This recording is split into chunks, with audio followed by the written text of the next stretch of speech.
one day of class. Did not. Shin splints. This is one method of shin splints.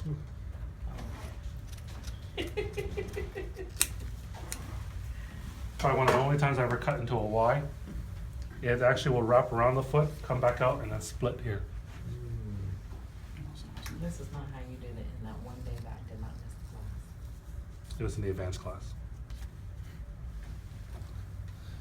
Go underneath the foot, this dorsiflex for me. There we go. Go underneath. Once you come up to the top, plantar flex. There we go. And then you learn different ways to manipulate the tape.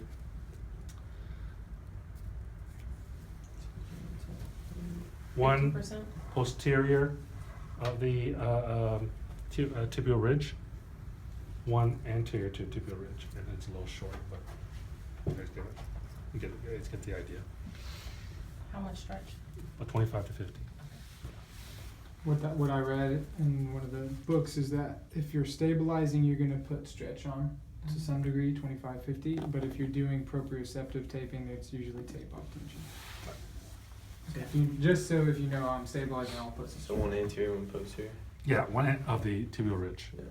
That's usually if they have And you problems get it problems in here. forward, like all the way here. I'd probably bring it up to here. Okay. But this is one way, if they actually feel tenderness here, this will be one, and then I'll top it off with a second layer.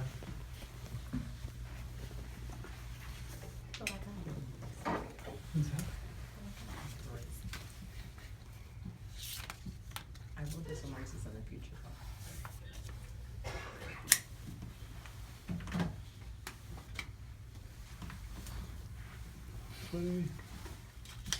I think I've shown you this one.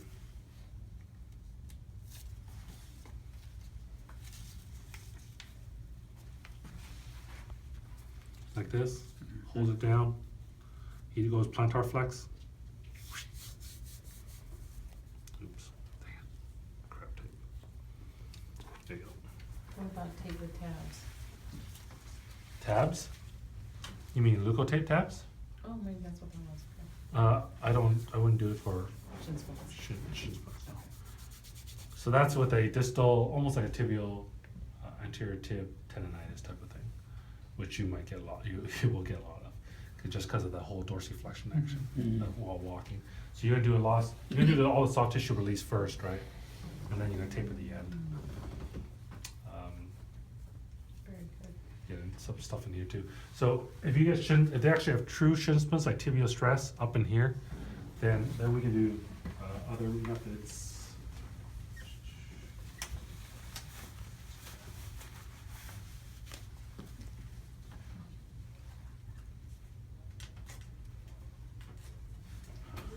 And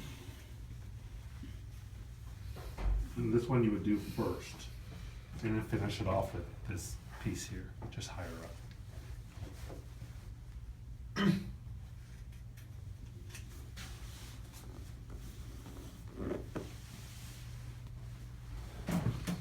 So shin splints, they usually complain of right by the tibial spine, right in here. So every time they walk, every time they dorsiflex, resisted dorsiflexion, they get a lot of pain in that area. So what you want to do is you want to think of approximating the tissue so those attachments aren't pulling on that tibial spine. So the idea is it's easier done two-man or two-person, is to actually just grab the tissue and displace it medially. And as you displace it medially, have the person lay down the tape. I right did this one a while ago. So she's gonna displace it medially. I'm gonna grab the tape and then tape it down like this. This is what I meant by the strips. Yeah.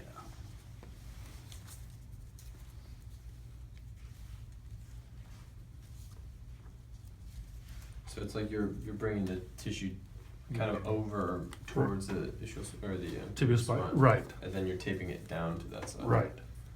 And then what they'll do is, and you probably do it depending on the length, so if they have it this long, you wanna probably go at least one or two tapings above and below it, that type of thing.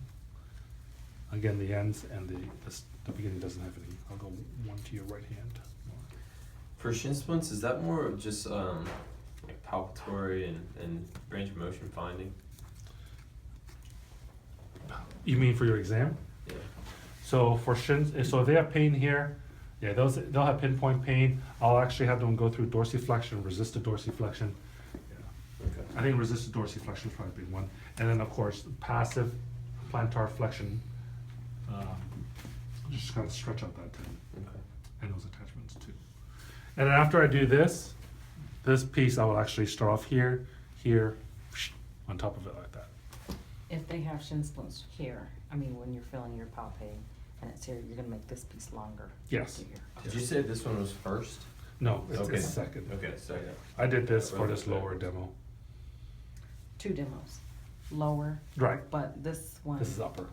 and you'll do this first? Yes. And then you'll do the second? Yes. Cool. Just like I did this piece first and I did this piece second Okay. for this lower shin splint. Plantar, this one's a pretty simple one. Really, well, I should say this. You're gonna have people with arch issues here. So a couple of ways to do it. I would probably start off conservative first, and I would probably just do maybe 1 or 2 strips of the arch and then come up this way. So maybe start off here just proximal to the first MTP. Bring it down below the plantar aspect and then bring it up this way. And then I would start another one proximal that way. Depends how big their foot is. So I would And that's put, what? That's right. maybe medial arch pain. So not so much plantar aspect, but more medial aspect of the foot. You can do it for plantar for this, and then maybe finish it off with a complete plantar taping this way. That's okay too. I find in these type of cases, less is more. This is more, the big thing is evaluation, right?